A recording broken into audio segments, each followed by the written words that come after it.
Mesdames et messieurs, nous allons poursuivre avec notre prochaine séquence. On va voir comment ensemble sauver la Terre, et avec un titre un peu provocateur, Tous au charbon. On va essayer de comprendre ce qui se cache derrière cette provoque. Elle saura bien la gérer, cette provocation, notre super modératrice Anne-Cécile Sarfati, aux côtés de notre ministre Christophe Béchu, de François Gémen, de Thierry Martel, d'Estelle Brachlianoff et d'Aurélien Barraud. Je vous demande d'accueillir vos nouveaux invités, s'il vous plaît, sur la scène centrale de la REF 2022. Applaudissez-les, s'il vous plaît. Anne-Cécile et ses invités. Bonjour Anne-Cécile. Bonjour madame, bonjour monsieur le ministre, bonjour messieurs. Vous êtes là? Soyez les bienvenus, merci de nous rejoindre. Vous êtes là? Pour participer à cet échange. Ouais, tout va bien. Merci chère Anne-Cécile. Mesdames et messieurs, on va vous demander un peu de silence parce que notre séquence continue. Merci à tous. Alors, bonjour. Bonjour à toutes et à tous, et surtout, merci d'être là, tous les 5. Je vais peut-être attendre que ça se calme un peu, mais en même temps, le temps file. J'y vais, allez, j'y vais. Alors, je vais commencer par vous, monsieur le ministre Christophe Béchu. Je voudrais savoir si, selon vous, il y aura un avant et un après cet été catastrophique que nous venons de passer en termes de transition écologique ou en tout cas de prise de conscience de tous les acteurs de cette transition. C'est ma conviction. On a vécu un été qui a été la démonstration que le réchauffement climatique n'était ni un concept, ni quelque chose qui allait arriver dans très longtemps, mais que c'était déjà là. C'est l'été le plus chaud que nous ayons connu depuis 1900. Jamais les sols n'avaient été aussi secs. On a eu 60 000 hectares qui sont partis en fumée, avec une particularité, c'est qu'il y a eu des incendies extrêmement importants au nord de la Loire, ce qui témoigne là aussi de la justesse des analyses des rapports successifs du GIEC, et un niveau de sécheresse malheureusement historique, avec 77 départements à l'heure où on se parle, pour lesquels il y a des arrêtés de crise qui réservent l'eau aux seuls usages prioritaires, et en particulier à celui de l'eau potable. Cet été, il a replacé le réchauffement climatique au cœur de la préoccupation de tous les Français, là où le pouvoir d'achat et la santé avant, avec le Covid, puis avec la guerre en Ukraine, avaient eu tendance à déplacer le champ des priorités. Et le climat est venu se rappeler à nous, et c'est une incitation extrêmement puissante en cette rentrée pour décliner la feuille de route de planification écologique que le président souhaitait. Merci Christophe Béchu. Estelle Brachlianoff, en tant que spécialiste de l'eau, et plus généralement des ressources, est-ce que vous pensez qu'il y aura un avant et un après cet été? Alors oui, on a vécu, monsieur le ministre l'a dit, un été absolument exceptionnel, et en fait, pas tant que ça. C'est vrai que l'aridité des fleuves qui sont à un niveau d'étiage qu'on n'a à peu près jamais vu, des incendies exceptionnels, c'est à la fois une nouveauté par l'intensité, mais ça fait un certain temps qu'on le disait. Et ça arrive de plus en plus tôt. Il y a des arrêtés de restriction d'eau dans de plus en plus de départements et de plus en plus tôt dans la saison. Donc oui, il y aura sans doute un avant et après la prise de conscience des pouvoirs publics, des décideurs et des habitants, des Français, mais je pense que c'est sur le sujet de l'eau. On a cru pendant longtemps que l'eau en France, on n'en manquerait jamais, que ce n'était pas quelque chose de précieux, qu'on ouvrait le robinet et qu'il arrivait. Et on réalise que c'est quelque chose à chérir, à préserver. Et je crois et j'espère que donc on va en profiter pour accélérer la mise en œuvre de solutions, parce qu'elles existent.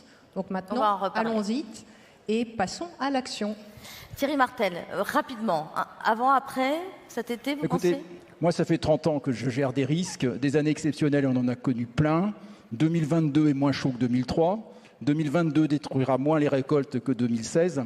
Alors peut-être qu'il y aura une prise de conscience, peut-être grâce à la destruction du camping des flots bleus, mais je suis assez pessimiste sur le fait que s'il y a 2 saisons normales qui suivent cette saison, on aura vite oublié l'été 2022.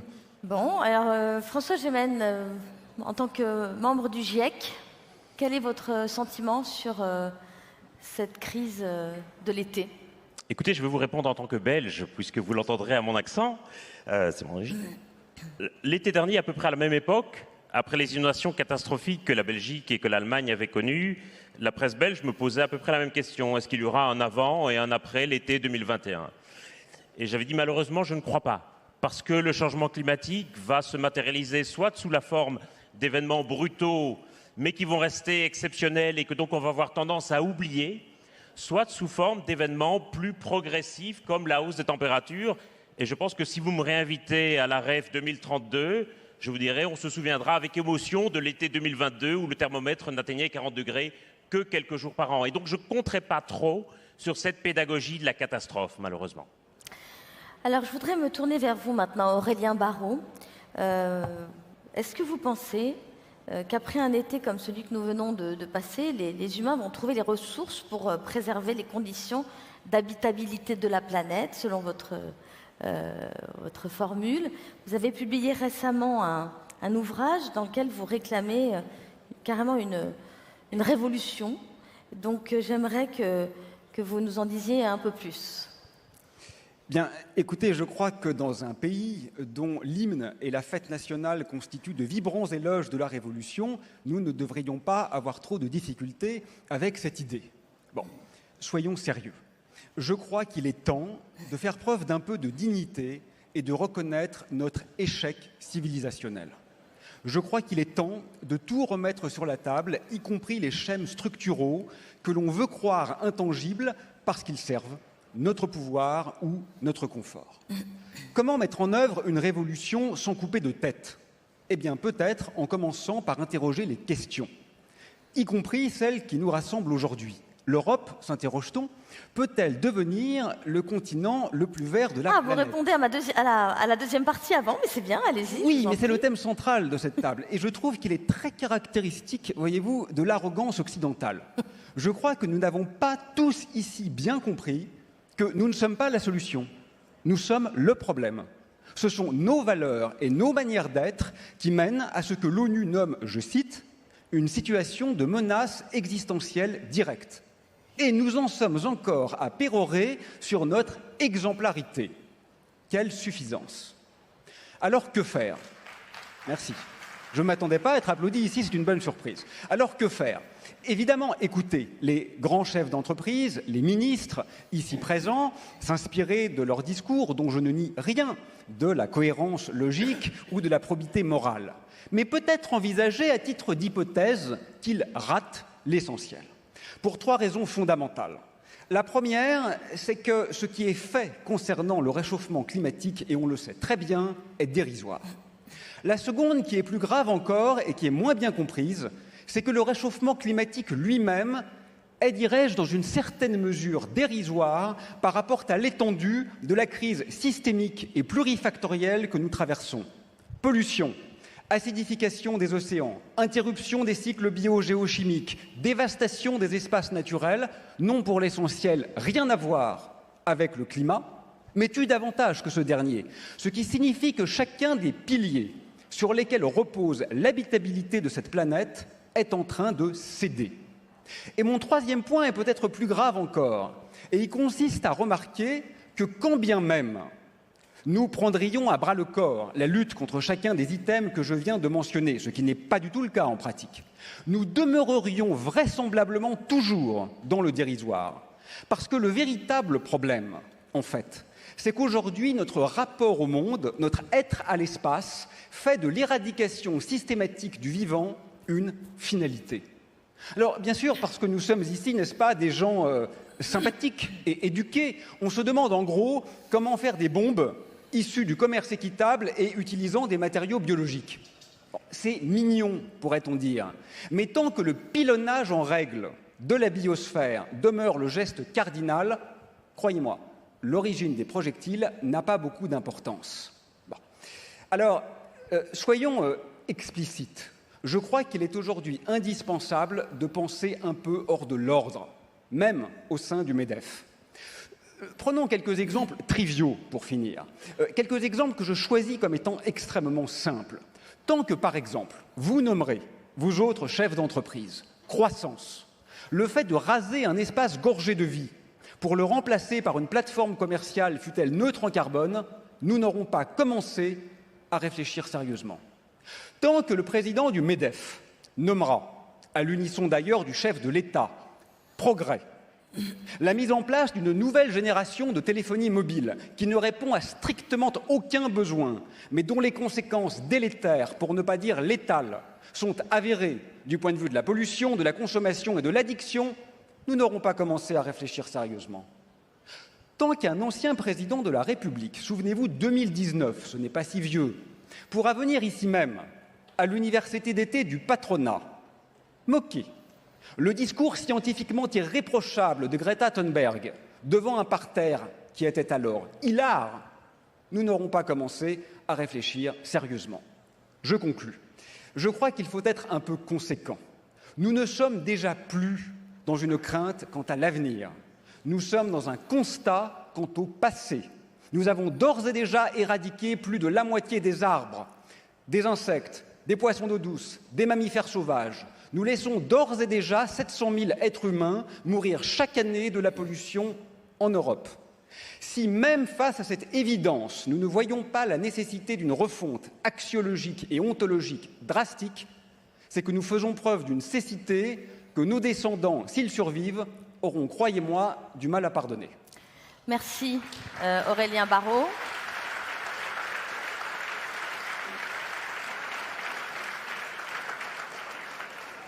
Merci pour ce propos introductif de cette table ronde qui, j'espère, ne va pas nous empêcher quand même d'essayer de trouver la motivation pour agir. Voilà. Donc le sujet principal de cette table ronde, c'est l'Europe. Et j'aimerais enchaîner sur ce thème, essayer en tout cas, avec l'humilité dont nous faisons tous preuve, les uns et les autres, devant ce défi énorme. Je crois que là, il n'y a pas d'ambiguïté sur l'énormité du défi. Je crois que tout le monde est d'accord ici. Maintenant, il y a le comment. Et je pense que s'interroger sur ce que peut faire l'Europe est peut-être quelque chose d'intéressant également. Donc, l'Union européenne souhaite être une référence en matière de climat. Pour respecter l'accord de Paris, elle s'est engagée à un objectif de neutralité carbone d'ici 2050, en réduisant les émissions de gaz à effet de serre de 55% d'ici 2030. C'est la fameuse stratégie Fit for 55. J'aimerais, François Gémen, du GIEC, que vous me disiez qu'est-ce qui vous semble la priorité des priorités si on veut accélérer la transition et si on veut peut-être donner sa chance à l'Europe d'être le continent le plus vert du monde. Je dirais qu'il y a 3 choses, à mon avis, qui me semblent absolument prioritaires en Europe. La première, c'est d'arrêter de faire du tort. C'est-à-dire d'arrêter en particulier les subventions aux énergies fossiles qui ont carrément explosé depuis la sortie du Covid. Aujourd'hui, en France encore, pour 1 euro donné en subvention aux énergies renouvelables, il y a 2 euros qui sont donnés aux énergies fossiles. C'est quelque chose qui doit absolument cesser. On a presque envie de dire l'État ferait presque mieux de se retirer et de laisser le seul marché agir et on s'en sortirait mieux au niveau des émissions énergétiques. Deuxième priorité, c'est à mon sens de lancer un grand plan de rénovation thermique des bâtiments. C'est à la fois un investissement majeur pour le parc immobilier français, c'est une source de création d'emplois non délocalisables et c'est aussi une mesure profondément sociale par rapport aux factures énergétiques des ménages et des entreprises qui vont exploser. Et donc, si je travaille dans votre cabinet, Monsieur le Ministre, je vous conseillerais de lancer un plan Béchu de rénovation thermique des logements en France. C'est vraiment la mesure qui aurait l'impact le plus immédiat. Pour le moment, en France, on se perd dans des polémiques sur les greens de golf, sur les jets privés, sur les barbecues. Tout ça est très intéressant pour les débats télévisés, mais l'effet sur les émissions de gaz à effet de serre de la France sera peanuts. Tandis qu'un plan de rénovation thermique des logements qui jouit d'un large consensus social, que ce soit à gauche ou à droite, aura un effet majeur sur les émissions de gaz à effet de serre de la France. Troisième priorité, comme le disait mon collègue Aurélien Barraud, arrêtez de penser autour de notre nombril. Aujourd'hui, nous sommes uniquement préoccupés de nos propres émissions de gaz à effet de serre. Ce n'est pas l'enjeu. Aujourd'hui, l'Europe, elle représente 15% des émissions mondiales de gaz à effet de serre en émissions territoriales. En 2030, ce sera 10%, et à l'horizon de la neutralité carbone que s'est fixée l'Europe, ce sera 5 ou 7%. En d'autres termes, le climat, il se fiche un peu de ce que l'Europe va faire. L'enjeu, ça va être la trajectoire de pays comme l'Égypte, comme le Mexique, comme l'Indonésie, comme le Nigeria ou comme le Mali. La Chine. Et évidemment comme la Chine et l'Inde. Mais qui s'intéresse aujourd'hui véritablement aux choix que vont faire ces pays? Et l'enjeu pour l'Europe, c'est de travailler avec ces pays pour que ces pays ne fassent surtout pas les mêmes choix qu'elle. C'est-à-dire que l'Europe arrête de se poser en exemple et travaille avec ces pays pour leur dire « ne faites surtout pas la même chose que ce que nous avons fait et nous sommes prêts à vous aider et à travailler avec vous pour que vous puissiez faire d'autres choix ». C'est là que tout va se jouer parce que l'enjeu, c'est de réduire les émissions de gaz à effet de serre et pas uniquement nos émissions de gaz à effet de serre. Et la France, qui a quand même un siège permanent au Conseil de sécurité de l'ONU et qui reste, malgré les propos déclinistes des terroristes de TV, qui reste une puissance diplomatique importante, a un rôle fondamental à jouer là-dedans. C'est ce rôle qui a permis d'arriver à l'accord de Paris. C'est ce rôle qu'il faut retrouver aujourd'hui. Alors, donc pour vous, François Gémen, il y a quand même plein de solutions à condition qu'il y ait une énorme volonté politique en face. Donc je vais me tourner vers le ministre. Il y a plein de solutions immédiates et Voilà. on se focalise sur des débats qui vont diviser l'opinion et dresser les gens les uns contre les autres. Christophe Béchu, vous voulez réagir à cette volonté politique et surtout la transition écologique, elle demande des investissements considérables, hein, François Gémen nous l'a dit. Et est-ce que c'est pas aussi mettre l'argent au bon endroit? Parce que là, on voit quand même qu'un rapport de l'OCDE publié hier, où les subventions publiques aux énergies carbonées ont doublé. Alors certes, sans doute pour chauffer les gens, hein, pour le faire d'une façon extrêmement directe et pour compenser les problématiques post-guerre de la guerre en Ukraine. Mais quand même, on a l'impression d'être dans une injonction contradictoire, là. Bien sûr, on est dans une injonction contradictoire, c'est ce que j'ai commencé à dire. On a fait du pouvoir d'achat le sujet majeur de l'année dans laquelle nous sommes, et il y a eu un consensus politique quasi total à l'Assemblée de toutes les familles pour subventionner le fioul et pour faire en sorte de majorer une partie du prix de remise à la pompe. Et c'est même pas un sujet de droite-gauche, puisqu'en l'espèce, le consensus a été de dire que le social devait primer sur le climatique dans le contexte dans lequel nous étions. Je ne veux pas m'arrêter sur ce qui s'est passé au mois de juillet, au mois d'août. J'aimerais effectivement qu'on essaye de regarder un tout petit peu plus loin et qu'on dépasse les choses. Moi, il y a des choses dans lesquelles je me retrouve. Le premier sujet, c'est que, quelle que soit l'organisation humaine dont on parle, la question c'est où est-ce qu'on va? Et le où est-ce qu'on va, si vous voulez faire en sorte d'embarquer les gens et que tout le monde se sente partie prenante, il faut d'abord expliquer où on va, comment on y va et pourquoi on y va. En clair, Fit for 55, peut-être qu'ici tout le monde comprend, si on sort ensemble dans la rue et qu'on explique que la stratégie de décarbonation ou la SNBC 3 qui sera votée l'année prochaine avec le PNAC dans le cadre de la PPE et de la SFEC, ça va nous permettre de déterminer une feuille de route, je pense que on arrivera à convaincre. Bon, donc je vais essayer de revenir à l'essentiel. L'essentiel, c'est quoi? Le rythme de vie que nous avons, quelle que soit la manière dont on le dit, n'est pas soutenable. Nous utilisons plus de richesses que ce que cette planète en produit, et ça s'aggrave d'année en année. Il y a un concept qui a au moins le mérite de la simplicité pour le grand public, qui est la question du jour du dépassement, qui est le fait de savoir à partir de quel moment on a épuisé le nombre de la capacité de la planète à régénérer ce que nous avons consommé. Je suis des vents des chefs d'entreprise. Je sais qu'il y a un concept qui fonctionne au MEDEF qui est le jour de libération fiscale, c'est-à-dire le moment où on a fini de payer des impôts. C'est la même chose pour le climat. La seule chose, c'est que tout le monde ne paye pas des impôts et que tout le monde est concerné par le climat, et y compris ceux qui ne sont pas encore là, les générations qui arriveront et qui vont se retrouver confrontées à ça. Et la vérité, c'est qu'on dit l'Europe va être la championne. Le jour du dépassement cette année, c'est le 28 juillet, mais le jour du dépassement en Europe, il arrive beaucoup plus tôt. Et donc on tient un discours d'exemplarité en étant dans une situation où on a une empreinte carbone dans les pays développés qui est plus élevée que la moyenne de l'empreinte carbone. Où est-ce qu'on en est? On s'est engagé, j'en ai pour 2 minutes. Vraiment. On s'est engagé à ce qu'en 2030, nous ayons diminué nos émissions de gaz à effet de serre par rapport à l'année 90 de 55%. On l'a dit. On est en 2022, on est à moins 23%. C'est-à-dire qu'il nous reste 8 ans pour faire 32% pour tenir cet objectif. La bonne nouvelle relative, c'est que le rythme d'émissions de gaz à effet de serre a été accéléré. Il a doublé au cours des 5 dernières années. Il faut le doubler à nouveau. Sauf que ce doublement, il nécessite un effort extrêmement important. Et je partage 100% l'idée qu'il y a ceux qui prospèrent sur cette éco-anxiété pour aller multiplier les petites polémiques et qu'il y a les grands sujets sur lesquels tout le monde peut se retrousser les manches. La rénovation en fait partie.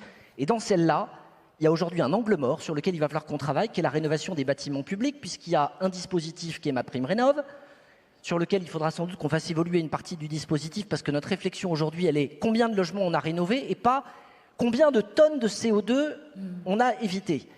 Et on a un impensé, qui sont les 500 millions de mètres carrés de bâtiments publics dans ce pays. Et moi, je crois que celui qui prend une décision, s'il ne commence pas par se l'appliquer à lui-même, il rend extrêmement compliqué le fait de faire croire aux autres à la cohérence de son action. Donc, je rejoins parfaitement les 2 thèmes sur lesquels on s'est mobilisé, parce que le fond de ma pensée, et je me réjouis de voir que la préoccupation climatique au MEDEF est devenue la première préoccupation des chefs d'entreprise dans le sondage que vous avez fait. Justement, j'aimerais bien qu'on leur donne la parole. C'est bien la mobilisation globale. Très bien. Je n'ai pas le sentiment à ce stade d'avoir abusé de votre hospitalité, Madame Sarfati, mais je vais être très sobre, soyez Non, mais certains. c'est vrai. Je voudrais bien qu'Estelle Brachlianoff, en tant que patronne de Veolia, nous dise comment elle voit les choses sur l'Europe, le continent le plus vert d'Europe, et puis surtout Veolia là-dedans, la France là-dedans, en étant peut-être un petit peu moins bavarde que le ministre. Et parce que je voudrais vous redonner la parole après sur d'autres sujets, s'il vous plaît. Alors, moi, je suis dans une position assez particulière, puisque chez Veolia, notre objectif, c'est de trouver des solutions. Mon métier, c'est l'écologie des solutions. Elles ne sont pas parfaites, elles sont en devenir, mais il y en a aussi qui existent. Et donc, ce n'est pas de désigner des coupables, c'est d'essayer de trouver qu'est-ce qu'on fait à partir de maintenant. Et des solutions, elles existent déjà en partie.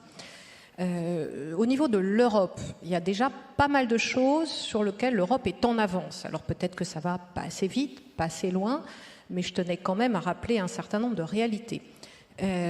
Quand on parle de sujets d'empreinte carbone par habitant, on est quand même meilleur que beaucoup d'endroits dans le monde, tous ceux qui ont été cités notamment. Quand on parle, et ça a été dit, il n'y a pas que le sujet de l'empreinte carbone et du réchauffement climatique, quand on parle de production industrielle par rapport à la consommation d'énergie, et ce ratio-là, on est pas mal.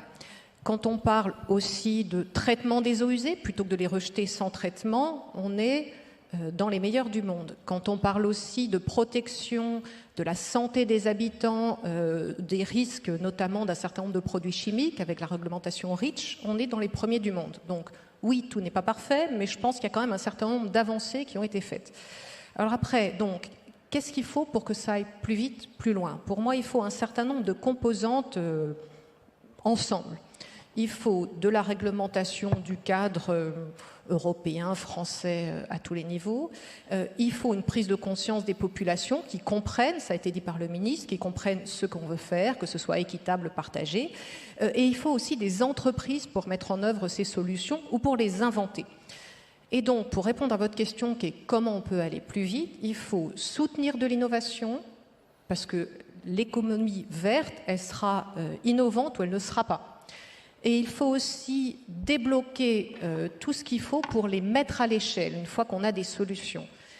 Parce que c'est bien beau de faire un certain nombre d'expérimentations ici ou là, mais il y a des sujets, on sait déjà que ça marche. Donc, qu'est-ce qu'on attend pour les mettre en œuvre ? Et c'est là que les industriels, comme un champion comme Veolia, interviennent. On est leader mondial de la réutilisation des eaux usées. C'est moins de 0,1% en France, c'est 15% en Espagne, c'est 85% en Israël. Qu'est-ce qu'on attend ? On sait que c'est une partie de la solution à la rareté de la ressource en eau, et on l'a vu cet été. On est aussi champion de la production de biométhane. Le biométhane, on le produit dans des stations d'épuration, dans des décharges. C'est du méthane qui peut remplacer le gaz naturel extrait, remplacer en partie seulement, mais remplacer en partie le gaz naturel qui est extrait et qui est même importé. Donc ça veut dire que ça participe à l'autonomie stratégique et énergétique de notre pays.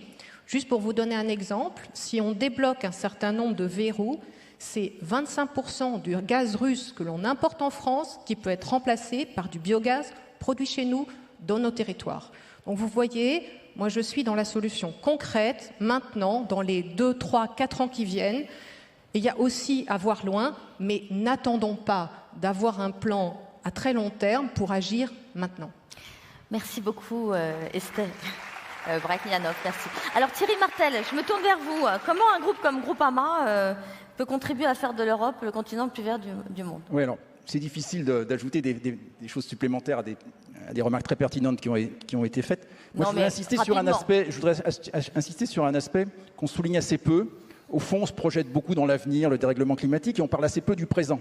Le climat est déjà déréglé, il provoque un certain nombre de destructions, et je pense qu'une des manières d'économiser du carbone, c'est de faire en sorte que ces destructions soient les plus réduites possibles. Juste pour vous donner un exemple, j'ai apporté 2 épis de maïs que j'ai cueillis la semaine dernière. Vous voyez, il y en a un qui est 4 fois plus gros que l'autre.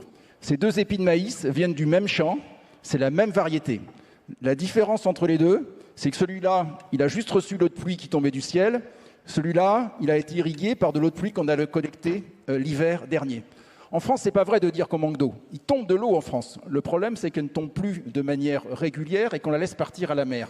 En France, on laisse partir 95% de l'eau de pluie à la mer, là où les Espagnols en retiennent plus de 20%, 22%. C'est-à-dire que les Espagnols retiennent aujourd'hui, alors Israël, évidemment, ils sont bien au-delà. Aujourd'hui, on n'a pas cette culture de l'économie des ressources. J'ai pris l'exemple de l'agriculture. On parle beaucoup des maisons qui se fissurent. Si les maisons étaient construites avec des fondations dignes de ce nom, elles ne se fissureraient pas. Si on ne construisait pas des maisons dans le lit des rivières, elles ne seraient pas inondées. Je pense que cette culture du risque et la prise en compte du dérèglement qui est là, dans l'immédiat, dans la manière dont on se comporte, est un phénomène très important dans les économies de carbone. On a beaucoup parlé de la sécheresse cet été. En réalité, sur le premier semestre, l'événement climatique majeur, ce n'est pas la sécheresse, c'est la grêle. Ça n'a pas été médiatisé parce que la grêle, on n'en parle pas beaucoup. Pour la première fois de l'histoire, on a des grêlons qui ont été tellement gros qu'ils sont passés à travers le toit des usines et qu'ils ont mis les usines à l'arrêt. On a des pertes d'exploitation en dizaines ou centaines de millions d'euros parce que les grêlons sont passés à travers le toit des usines. C'est quelque chose qu'on n'avait jamais connu. Donc un groupe comme le vôtre va plutôt axer sur aider ces sociétés. Donc le mot d'ordre, c'est la prévention. La prévention devient un facteur absolument majeur. Très bien. Alors, pour la première fois, le dernier rapport du GIEC parle de la sobriété et le nouveau plan d'action du gouvernement aussi. On employait ce mot sobriété. François Gémen, je me tourne vers vous. C'est quoi la sobriété pour le GIEC?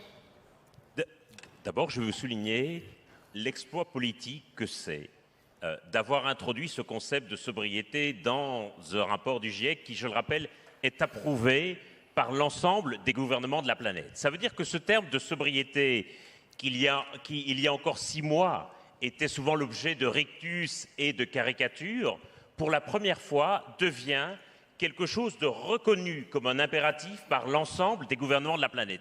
C'est politiquement très très important. Et cette question de la sobriété, elle ne touche pas seulement la consommation d'énergie, mais elle touche la consommation en général. C'est-à-dire que l'ensemble des gouvernements de la planète reconnaissent que si l'on continue à promouvoir un modèle de surconsommation à outrance comme un modèle de réussite et comme un modèle à atteindre, tout simplement, on n'y arrivera pas. Et qu'il va falloir, à un moment donné, que nos rêves d'infini prennent en compte les limites physiques de la planète. Je donne simplement l'exemple en matière de consommation d'énergie, qui est évidemment un sujet essentiel aujourd'hui. Aujourd'hui, les énergies fossiles représentent 84% du mix énergétique mondial, c'est-à-dire de l'ensemble de l'énergie consommée dans le monde. Il y a 20 ans, elle représentait 86%. C'est-à-dire que sur 20 ans, malgré tous les rapports du GIEC, malgré les alertes, malgré les vidéos d'Aurélien Barraud, malgré les interventions de Greta Thunberg, on a réduit la part des énergies fossiles dans le monde que de 2%. Alors que dans le même temps, les énergies renouvelables se sont considérablement développées et sont devenues plus efficaces, beaucoup moins chères. Aujourd'hui, les renouvelables, c'est 11% du mix énergétique mondial, le nucléaire, c'est 4%. Mais le problème, c'est qu'entre 2000 et 2022, la consommation d'énergie dans le monde a continué à exploser. Et que donc, les renouvelables et le nucléaire, quoi qu'on pense du nucléaire, n'ont pas du tout remplacé les énergies fossiles, mais se sont simplement ajoutés aux énergies fossiles pour combler notre surplus de consommation. Tant qu'on continuera à consommer de plus en plus d'énergie, mais aussi d'autres biens et services, tout simplement, nous n'y arriverons pas. Et ça pose aussi la question de la justice à l'échelle mondiale, c'est-à-dire qui va devoir se mesurer le plus pour que d'autres puissent continuer à augmenter leur consommation. On va en reparler de ça. Merci beaucoup pour cette contribution. Alors là, je me tourne vers vous, Monsieur le Ministre. Est-ce que le gouvernement, quand il emploie le mot sobriété, je n'ai pas eu le sentiment qu'on était plus loin que la sobriété dans la consommation d'énergie. Je n'ai pas eu le sentiment, dans le discours d'Elisabeth Borne, qu'on parlait d'une sobriété dans la consommation tout court. Est-ce que j'ai compris? Est-ce que j'ai mal compris? Quelle est votre réponse? Ma réponse, c'est que, à très court terme, le plan de sobriété, évoqué hier, ici même par la Première ministre, vise l'énergie dans un contexte hivernal particulier. Mais je souscris à ce qui vient d'être dit. Quand le président de la République, la semaine dernière, dit que c'est la fin de l'abondance, il signifie le fait que, sur ce type de ressources, nous ne pouvons plus raisonner comme si les arbres montaient jusqu'au ciel. Et nous n'allons pas seulement nous dire qu'il faut qu'on fasse des efforts pour passer l'hiver.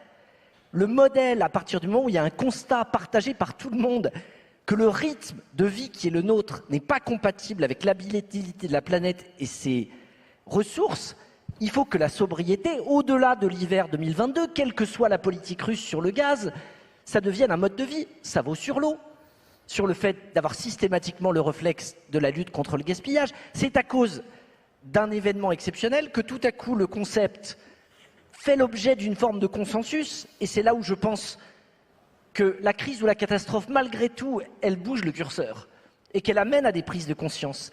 Mais il faut bien se dire ici que se mettre systématiquement dans la tête qu'on ne doit pas gaspiller ce qui est autour de nous, c'est du bon sens. Ça ne devrait pas être un objet de conférence ou de sujet. C'est du bon sens. Christophe Béchu, vous n'avez pas totalement répondu à ma question, c'est pas grave, on va y revenir un peu plus tard. Je voudrais maintenant interroger les chefs d'entreprise autour de cette table. Qu'est-ce que ça vous évoque en tant que chef d'entreprise, Estelle Braknianov, voilà, cette idée de sobriété? Alors moi j'ai envie de traduire sobriété par un objectif qui serait de découpler la production de la consommation de ressources. La consommation de ressources au sens large, ça a été dit. Consommation de ressources en eau, de matières premières, de sol, de ressources rares finalement. Auquel cas, pour en arriver là, on a un certain nombre de leviers. On a celui de la consommation au sens de ce qui a été annoncé, mais il y a aussi l'efficacité de la consommation des ressources, donc de la productivité, si on peut dire les choses comme ça, pour un nombre de ressources données, essayons de produire plus avec, ou de gâcher moins. Et puis aussi les sources d'alternatives de ressources. Et c'est là que l'économie circulaire intervient. Et donc oui, de ce point de vue-là, on est dans la révolution. Peut-être qu'on est en train de découvrir que le monde n'est pas plat, qu'il est rond, comme au moment de Galilée, et que le monde est rond et qu'on est sur une planète unique. Oui, peut-être. Si ça promeut des solutions d'économie circulaire, alors oui, je pense qu'il y a quelque chose à faire de plus sur la sobriété. Et je l'ai dit tout à l'heure, quand on va chercher plus près, de façon circulaire, un certain nombre de ressources alternatives, des eaux usées qu'on peut recycler, ou des vieilles batteries de véhicules électriques dont on peut réextraire le lithium ou le nickel, qui sont des métaux précieux aussi, eh bien, on crée des emplois. On participe à cette économie circulaire, à retrouver des ressources, et par ailleurs, c'est des ressources locales. Donc on est dans l'autonomie stratégique de nos pays. Donc ça coche pas mal de cases. Thierry Martel, la sobriété pour vous? Alors, rapidement, parce que le temps passe. D'abord, je crois qu'il ne faut jamais jeter le bébé avec l'eau du bain, et que beaucoup de problèmes d'aujourd'hui sont les conséquences des réponses qu'on a apportées aux problèmes d'hier. Quand on parle des bars HLM qu'on considère comme des horreurs, dans les années 70, les bars HLM, c'était un progrès social absolument considérable pour des populations qui vivaient dans des bidonvilles. Quand on parle de l'agriculture productiviste, aujourd'hui, tous les Français mangent à leur faim à un coût compétitif. Donc il ne faudrait pas jeter le bébé avec l'eau du bain et rejeter en bloc toute la civilisation. Pourquoi est-ce qu'on en est là? C'est parce qu'on a cherché à résoudre par le progrès un certain nombre de problèmes vitaux pour l'humanité. La deuxième chose, c'est que quand une entreprise est bien gérée, elle est économe de ses moyens, elle cherche à combiner au mieux ses facteurs de production, et la frugalité fait partie, je dirais, de l'ADN d'une entreprise bien gérée. On essaye d'économiser au maximum ses coûts pour maximiser ses revenus et avoir un prix qui soit le plus compétitif. Donc une entreprise bien gérée, je dirais, est frugale un peu par nature. Le troisième facteur qui me semble très important, il a été dit tout à l'heure et j'y souscris totalement, le facteur d'ajustement le plus efficace et le plus puissant, c'est le prix. Nous, on le voit, que ce soit sur la consommation de tabac ou sur le nombre de kilomètres parcourus, nous, la plus grande corrélation qu'on a sur l'accidentologie automobile, c'est le prix de l'essence. Quand le prix de l'essence monte, les accidents automobiles diminuent. Pourquoi? Parce que les kilométrages moyens baissent. Le prix est le facteur d'ajustement le plus efficace, le plus universel et le plus puissant. J'ignore pas que ça pose des problèmes sociaux périphériques qu'il faut traiter et qu'il faut accompagner, mais tant que les ressources ne sont pas à leur vrai prix, je pense que ce sera très difficile d'aller vers un rééquilibrage des facteurs qui soit puissant et durable. Et puis enfin, c'est pas nouveau, Henry Ford le disait déjà en 1920, si l'entreprise ne pense pas à ses profits, elle mourra, mais si l'entreprise ne pense qu'à ses profits, elle mourra aussi parce qu'elle aura perdu sa raison d'être. Vous me donnez une très bonne transition vers une autre partie de ce débat. Je vais vous redonner d'ailleurs la parole sur ce sujet. Mais je voudrais savoir ce que vous en pensez en tant que chef d'entreprise. Là, c'est vraiment les chefs d'entreprise à qui je veux parler. Comment on passe d'une entreprise avec un modèle, on va dire, extractif à une entreprise avec un modèle plus contributif? Alors moi évidemment je serai un cas un peu particulier en tant qu'entreprise mutualiste puisque on a 24 000 collaborateurs en France et 32 000 élus bénévoles qui accompagnent au quotidien sur le terrain le développement et le fonctionnement de l'entreprise, qui irriguent toute notre gouvernance, ce qui veut dire que toutes nos décisions sont prises d'un commun accord entre les techniciens qui proposent des solutions techniques et un corps social représentatif de la population qui juge en son âme et conscience ce qu'il est pertinent de faire ou pas, en prenant en compte l'ensemble des aspects sociétaux à 360 degrés. C'est un modèle de gouvernance et je dirais même au-delà de la gouvernance, d'implication ou même d'engagement de l'ensemble de la société civile dans la production qui me semble extrêmement fructueux. En tout cas, nous, c'est ce qu'on vit aujourd'hui. On a 32 000 personnes qui sont des capteurs en permanence de ce qu'ils ressentent au quotidien, de ce que sont leurs vrais besoins, qui donnent du temps bénévolement pour développer l'entreprise et développer des solutions nouvelles. Et je crois que là, on est vraiment dans un modèle contributif. Merci. Estelle Brachlianoff, comment on passe d'un modèle d'entreprise extractif à un modèle plus contributif? Alors, il y a plein de façons de faire. Moi, j'ai envie de dire, Veolia, en plus, on se veut une entreprise presque régénératrice, pour reprendre un troisième mot, puisque je le disais, on produit des ressources alternatives sur les territoires à partir d'eau usée, à partir de déchets, à partir d'énergie fatale, et c'est ça notre métier, les solutions pour résoudre les problèmes dont on vient de parler. Comment on passe de l'un à l'autre? En promouvant de l'économie circulaire, pour reprendre cet exemple, en promouvant de l'économie bas carbone, en faisant en sorte qu'il soit plus cher de polluer et moins cher de dépolluer.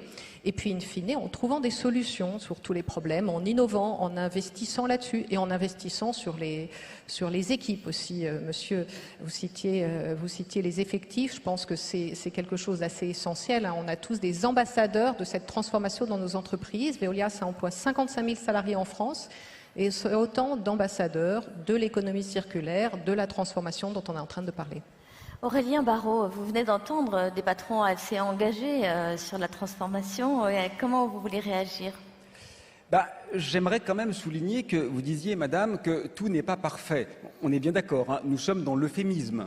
Parce que je voudrais rappeler qu'à l'échelle de la biosphère, nous sommes la civilisation la plus meurtrière qui a jamais habité cette planète.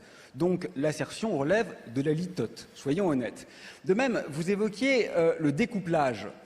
Certes, mais c'est une pensée magique. C'est une croyance au Père Noël. Ce que montrent l'histoire et les analyses sérieuses, les publications scientifiques, c'est un surcouplage. C'est un peu compliqué de parier notre avenir sur quelque chose qui est démenti par les faits. Moi, je crois qu'il faut peut-être décadrer un peu, si vous m'y autorisez, la question. On se demande souvent que penser de la décroissance. Mais c'est une mauvaise question. Croyez-moi, la décroissance va avoir lieu, ça ne fait aucun doute. Même en France, nous sommes tributaires des fossiles et les fossiles vont décroître. Le monde qui s'annonce est en contraction énergétique. C'est un fait physique. Ça, c'est mon domaine, je suis sûr de moi. La question intéressante n'est pas celle-là. Comment va-t-on y réagir? Soit on suce le pétrole jusqu'à la dernière goutte et on s'accroche à notre modèle, engendrant un désastre écologique et une instabilité géopolitique majeure, soit on en profite pour comprendre qu'il y avait peut-être dans notre schème axiologique quelque chose d'un peu nécrosé qu'il est opportun de remettre sur la table. C'est exactement, permettez-moi d'en finir, la même question en ce qui concerne le caractère tenable de ce monde. Là encore, croyez-moi, la réponse est claire, nette, précise et physique, il n'est pas tenable. C'est tranché.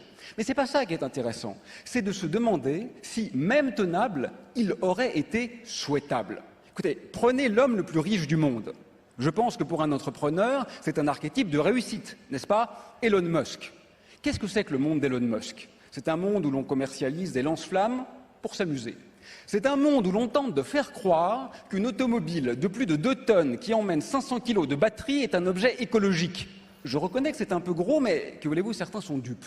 C'est un monde où l'on constelle le ciel, que l'on croyait être peut-être le dernier sanctuaire de la beauté, de satellites artificiels et où on privatise On a compris, l'espace. Aurélien Barraud, qu'on n'allait pas vous réconcilier avec Oui, mais il faut en tirer les conséquences. le monde capitaliste. Alors, évidemment, vous êtes... Et c'est beaucoup plus profond que le capitalisme. Le capitalisme, c'est un symptôme. Le capitalisme n'est pas le grand mal qu'il faut combattre. C'est beaucoup plus profond que ça. Ça serait trop simple si ce n'était qu'un problème de capitalisme. Les Mayas n'étaient pas capitalistes et ont dévasté leur environnement. L'URSS n'était pas capitaliste et a dévasté son environnement. La question est plus profonde. Moi, ce que j'aimerais que nous essayions de Vous invitez à une révolution ensemble, poétique. Alors, qu'est-ce que l'art peut faire là-dedans? Parce que c'est vrai que on est tourné vers l'action, là, mais qu'est-ce que l'art Nous en peut faire? parlerons bientôt, dans une dizaine d'années. Mais ce n'est pas ma faute si l'exécutif semble seulement maintenant, et encore, permettez-moi de le dire, j'ai des doutes, commencer à comprendre ce qui est parfaitement connu depuis 40 ans. On ne peut pas reconstruire une maison qui brûle, on ne peut pas rebâtir une cité qui est sous les bombes. Tant que vous autres n'avez pas encore compris que le modèle fondamental qui est utilisé est intrinsèquement nécrophile, ça n'a pas tellement d'intérêt de parler de cette cosmopoétique à inventer.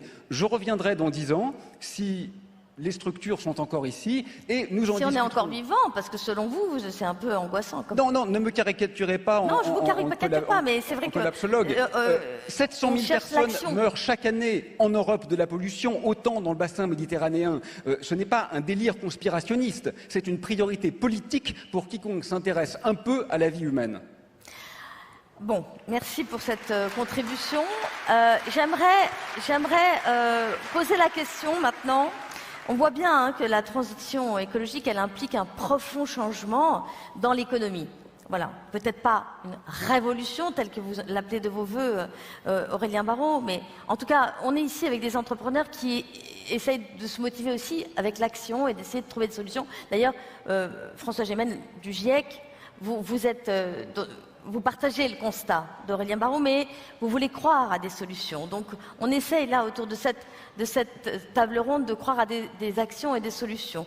Mais des solutions différentes du monde actuel sont quand même des solutions, madame. Bien N'oubliez sûr, pas. mais j'en suis sûre, absolument. Mais c'est vrai qu'on n'a peut-être pas été au bout de la possibilité de faire évoluer le monde actuel, et notamment, il est beaucoup question, et c'est à propos de la sobriété, que je voudrais revenir là-dessus, il y a beaucoup question de faire évoluer les indicateurs macroéconomiques et microéconomiques de l'économie.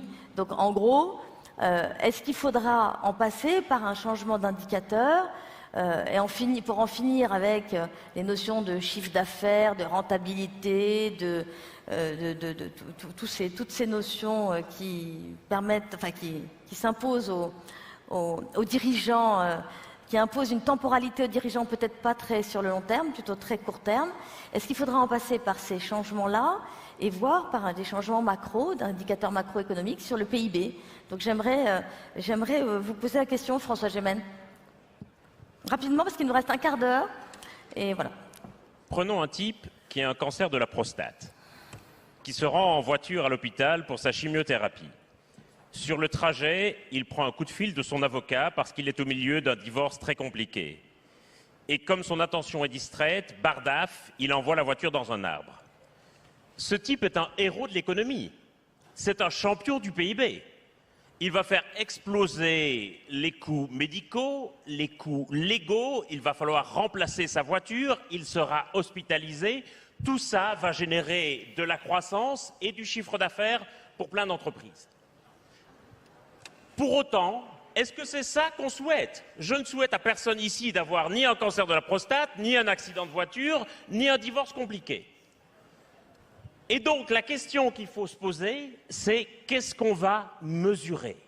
Est-ce qu'on peut en rester à ce seul indicateur du PIB, qui est un indicateur archi-basique et qui mesure simplement une croissance quantitative?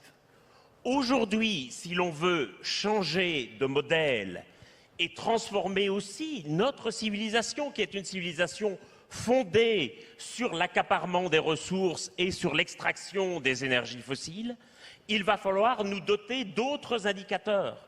Ça ne veut pas dire qu'il faut jeter complètement le PIB aux orties, mais on ne peut pas aujourd'hui mesurer uniquement le plus, il faut pouvoir mesurer également le mieux.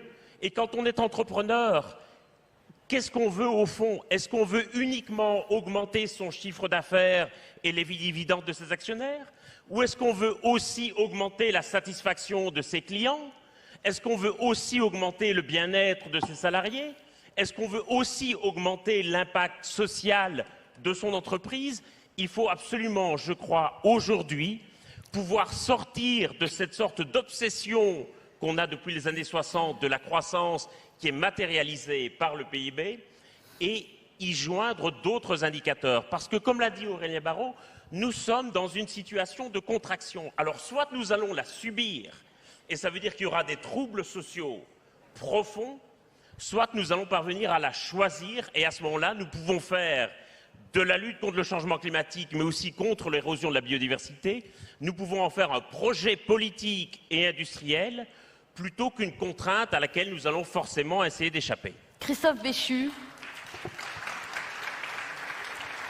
Rapidement, s'il vous plaît, Christophe Béchu.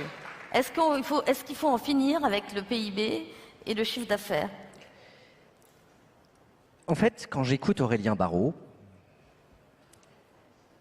le sujet, c'est est-ce que l'homme, qui est le problème, peut encore être la solution? Et indirectement, c'est une question qui va assez au-delà, si je peux me permettre, de la question des indicateurs. Oui, mais c'est une question importante, les indicateurs. J'ai compris que c'était votre question, mais ce ne sera pas ma réponse. Ah. Parce que ce débat... Non, mais très bien. Pour une raison assez simple. C'est pas un débat.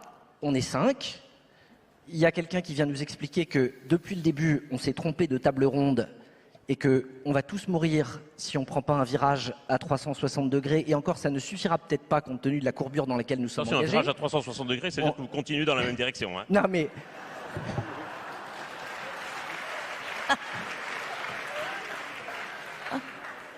Le fond du sujet, ça nous interroge collectivement, et ça interroge les entrepreneurs de ce pays, les politiques, mais les citoyens, sur est-ce qu'on a encore foi en l'homme et à sa capacité à faire en sorte d'être maître de son destin, y compris devant les menaces, devant la réalité d'un changement climatique qui n'est pas un concept, d'évoluer. Est-ce que ça passe par une évolution des indicateurs?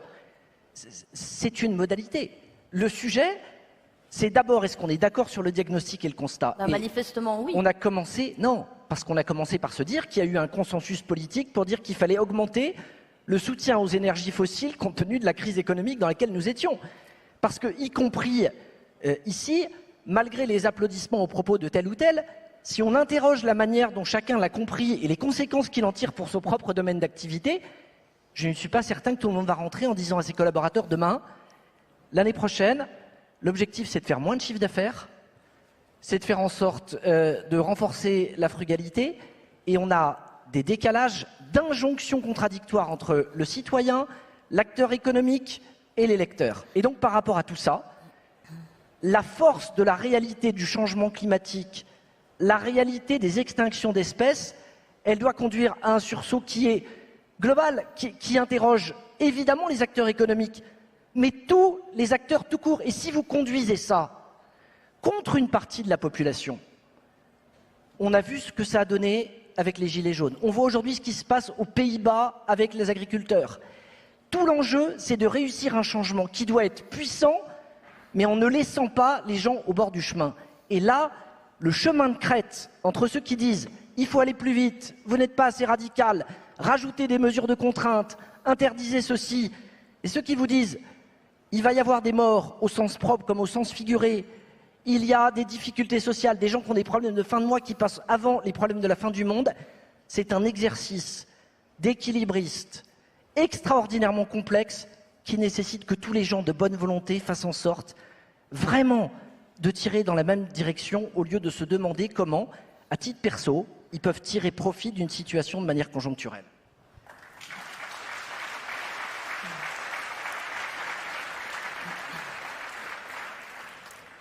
Alors, je vais me tourner vers vous, Estelle Brachnianoff, parce que je voudrais vraiment... Veolia est un peu...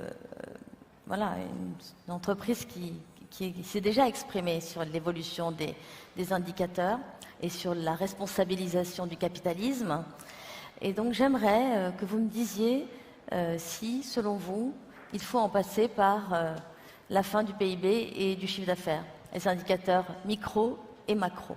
Alors, plusieurs choses dans ce que vous dites. Alors, est-ce qu'il faut en passer par la fin du PIB et essayer de trouver quelque chose de mieux, qui parle du mieux, qui parle, ça a été dit, du bien-être, qui parle de la qualité de vie, parce que je pense qu'il faut que tout le futur qu'on est en train de dessiner tous ensemble, il soit désirable et pas uniquement productiviste ou bien pour la planète. Je pense qu'il faut qu'il y ait quelque chose et une patte humaine de désir derrière, sinon je pense qu'on n'arrivera pas à attirer les populations vers cette nouvelle cible.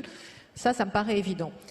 Au niveau d'une entreprise, moi j'assume ce que vous venez de dire sur c'est un travail d'équilibriste. Eh bien oui, c'est un travail d'équilibriste de réconcilier un certain nombre de parties prenantes. Et une entreprise, un chef d'entreprise, il est lui aussi au centre d'un certain nombre de parties prenantes.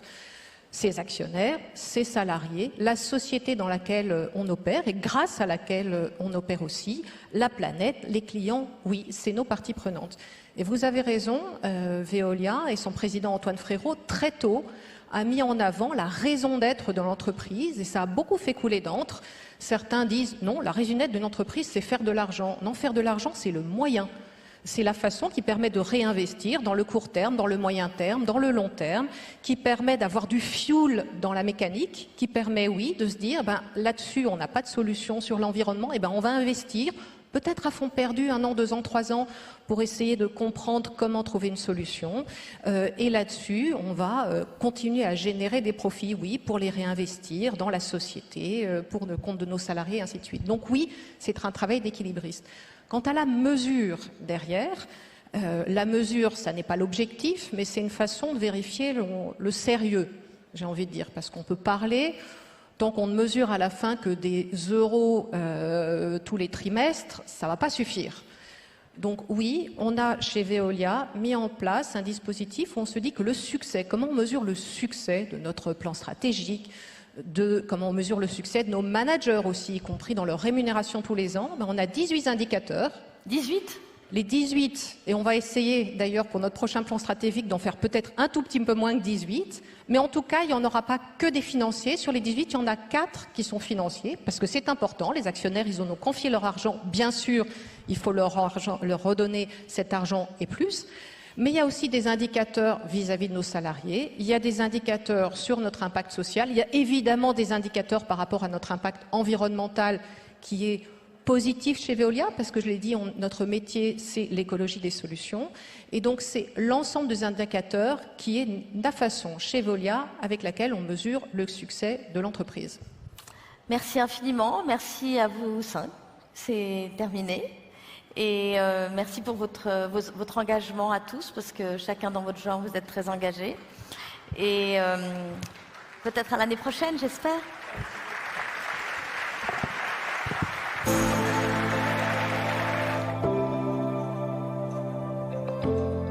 Merci beaucoup. Merci, chère Anne-Cécile Sarfati. Merci, mesdames, merci, messieurs.